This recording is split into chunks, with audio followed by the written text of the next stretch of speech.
Hey guys, welcome back to the channel. So today we got a quick tip video that I'm going to be making, guys. I have done a couple videos on this tire here showing you guys what is a repairable section, what isn't, a tire plug versus a tire plug patch.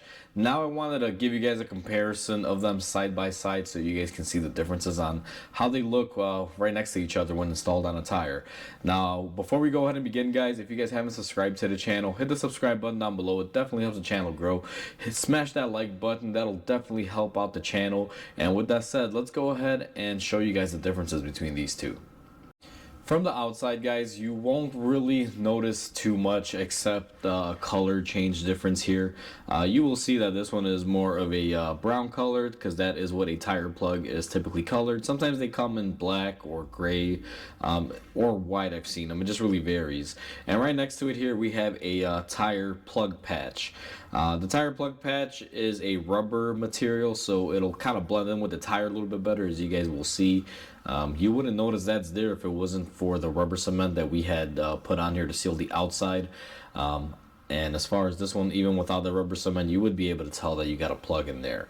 Now, these are two very different things, guys, in my opinion. Tire plug patch here that you have to take up the tire to do is a stronger, long-lasting, and more of a permanent repair than I would say for the tire plug. Now, this works as well. A lot of people use these as permanent repairs, and I'll be honest with you, I'm even guilty of this.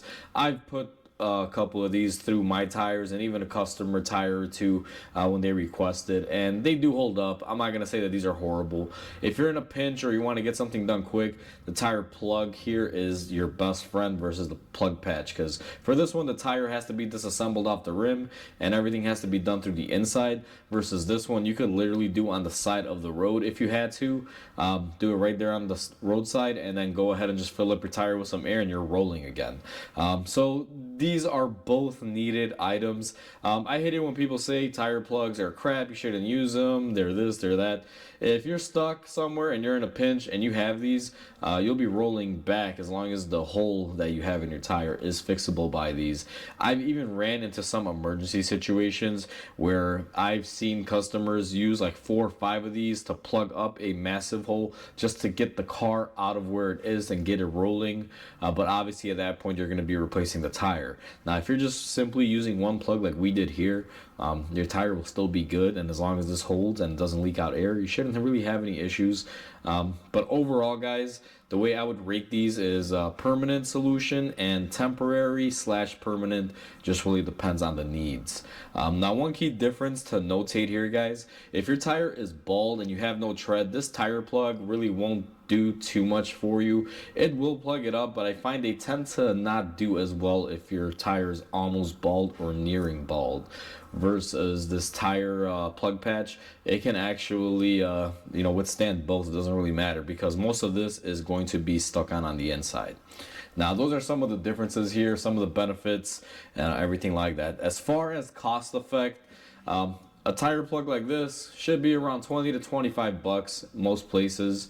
As far as this one goes, since the tire does have to come off, sometimes it could be as low as 25 to 30 bucks. Now typically in my shop this is around a $40 repair, simply because I charge a mount and balance fee to take the tire off, mount it and balance, and then I charge for the plug itself and the materials that I need to use throughout the job. So it winds up being about 40 bucks. Now prices vary depending on where you're at. Some can be more expensive.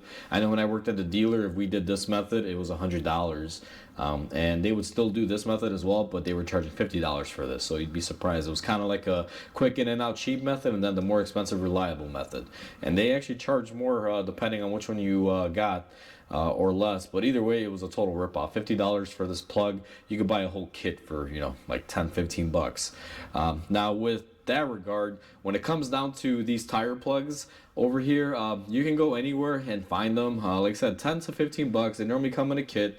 You'll typically get the installation tool, which is going to be something like this, and you will get the reamer tool or the cleaning tool, which is something like this. This is what you would use to open up the hole and expand it for the tire plug, just to widen it and clean it out, and then you would be able to install it using this tool.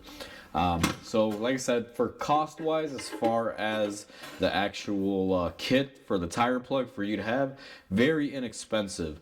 Tire plugs as well, they're not really that expensive here, this plug patch one. But the thing is, if you were to buy this plug patch, there's no way for you to install it. You'd need to get a tire machine, rubber cement. You would need a specialized drill bit or some type of reaming tool to be able to open it up, because they don't sell these in kits. They're mainly sold in packs. Now I'm gonna go over here and show you guys what they typically come in. You typically get a pack like this, a variety of them.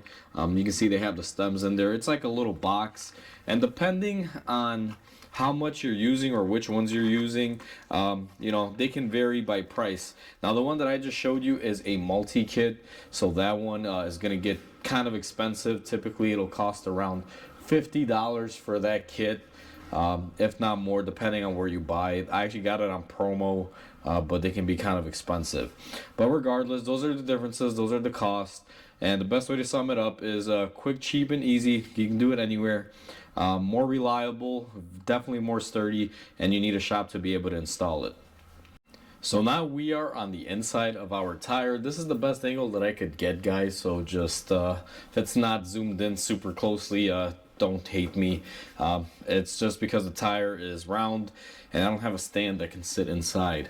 So just to point out a few things here, this is our tire plug, this is our tire plug patch. You guys can see that this tire plug patch not only covers the puncture wound, but also has a diameter that goes around it, and it seals up the whole entire area. It is glued on there, cemented, and sealed up. These typically will not fail as long as you did your rubber prep correctly and got it in there nicely. You typically won't have any issues on it. Now our tire plug, the way that it sits in here is quite easy.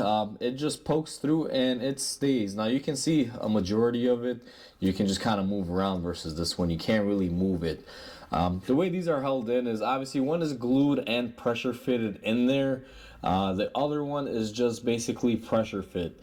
Now these tire plugs typically do come with a little bit of a vulcanization chemical in them. So this one, after a little bit of time, eventually it'll harden up and seal up a little bit more like this one, but not on the level of this. Now these tire plugs, even though they just stick in there like that, guys, they do seal up pretty good. You have to really pull this out in order for it to leak, or the entry wound or hole has to be pretty massive, but they will work. Now as far as reliability, the reason why I say this tire plug patch here is more reliable because it's glued in and it's also held in by pressure. You can see it's sealed off, so no elements are going to get to it, no water is going to get in or out or anything of that nature. Versus this tire plug, it's kind of like an open wound, and all you do is you have a band-aid over it. The exit and entry wound, you can still get water or something could kind of technically get through there. There's no barrier protecting it, and you're simply relying on pressure to hold it in. It's not really glued in, even though they can vulcanize over a while, and they usually have a chemical like a glue that'll, you know, seal them in there. Typically I find that it's not always the best sealing because it's only being held in there by whatever square area that you have, which is a very small area, and by pressure. And these are the key differences on how the plug patches are. Now, if your plug patch here is installed by someone that doesn't know how to install them, they can be a pain in the butt and leak out too, guys. So when it comes to this, it's all about the prep. When it comes to these, there's really no prep, you know, because simply you just, you know, plug it in and call it a day. Now, the reason why you have to remove the tire for a tire plug is because obviously you can see you have to do some work to the tire. And when it comes to the tire plug itself, the tire can be on the rim. You push it from the outside in, and this is what it'll look like. I know a lot of you have probably used these but never seen how it actually looks like on the inside. I've covered both of these in videos in depth on how to install each one and how the installation process is. And you know, I'll probably link those at the end of this video. This video I just wanted to show you guys the key differences, kind of talk about cost and why which one costs more versus less and the reasons behind it. So hopefully you guys enjoyed this video. Please comment, like, and subscribe. It definitely helps the channel grow, guys, and I hope you guys have a wonderful day, and I'll catch you guys on the next video.